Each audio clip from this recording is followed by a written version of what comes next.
माँ बाप को दुख मत दो, जो जिद करते हैं खुद से, अपनी सफलता के लिए नहीं, अपने माँ बाप से अपने शौक पूरे करने के लिए। एक लड़के ने अपने पिता से कहा, पापा मुझे नया मोबाइल चाहिए। पिता ने कहा, बेटा अभी कुछ वक्त रुक जा, फिर तुझे एक नया मोबाइल दिला दूंगा।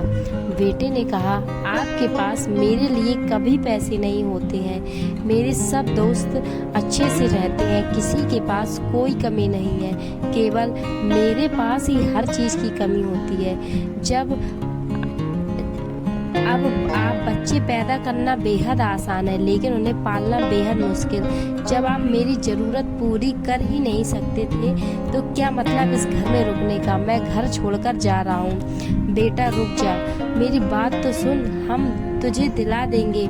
माता और पिता ने बेटे को रोकने और समझाने की काफ़ी कोशिश की, लेकिन वो नहीं रुका। गुस्से में उसने बैग पैक किया और घर से निकल पड़ा। लेकिन घर से निकलते वक्त गलती से उसने अपने पिता की डायरी अपने बैग में डाल ली।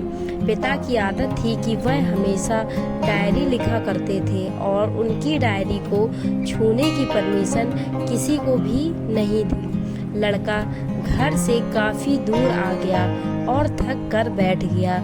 जब उसने वो डायरी देखा तो उसने सोचा, आखिर मिल ही गया खजाना।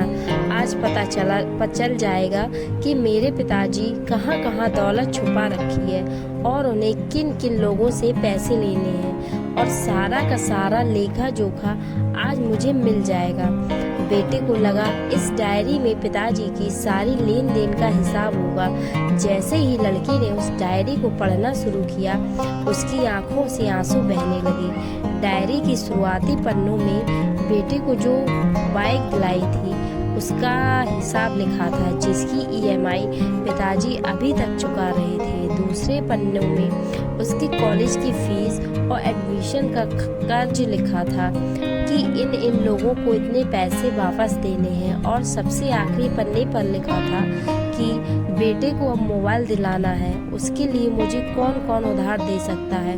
उन सभी लोगों के नाम लिखे हुए थे। बेटे ने जैसे ही सब पढ़ा, वो पागलों की तरह रोने लगा और रोते रोते दौड़ता भागता घर आया। जैसे ही उसने घर आकर देखा तो उसके माता पिता एक कोने में बैठकर रो रहे थे। बेटा अपने पिता के पैरों में गिरकर रोने लगा कि पिताजी मुझे माफ़ कर दो। पिता ने कहा, बेटा तू मत रो, तुझे मोबाइल मिल जाएगा। बेटे ने कहा, पिताजी मुझे आपसे कुछ नहीं चाहिए, मुझे पता चल चुका है कि आप इस डायरी में हम लोगों से क्या छुपाते थे। मैं अब आपको कोई काम नहीं करने दूंगा, मैं मेहनत करके सब कुछ ठीक करूंगा। ये सुनकर पिताजी ने बेटे को गले से लगा लिया। दोस्तों, माँ बाप अपना पूरा जीवन, अपनी पूरी खुशी अपने बच्चों के लिए कुर्बान कर देते हैं, लेकिन कुछ बच्चों को लगता है कि माँ बाप ने उनके लिए कुछ नहीं किया। वह कभी आपको अपनी समस्या नहीं बताते, भले ही वह कितनी ही बड़ी समस्या से गुजर रहे हों। रिश्तेदार भी उन्हें नीचा दिखाते होंगे तो भी वो सह लेते होंगे, लोग भी ताना मारते होंगे तो भी वो सह लेते होंगे, लेकिन आपसे अपनी समस्या कभी शेयर नहीं करते, क्योंकि वो आपको कभी दुखी नहीं देखना चाहते। आपका फ़र्ज बनता है अपने माँ बाप को अच्छी तरह रखना और उन्हें सुख देना, ताकि वो भी अपने जीवन का बचा हुआ समय सुख में गुजार सके।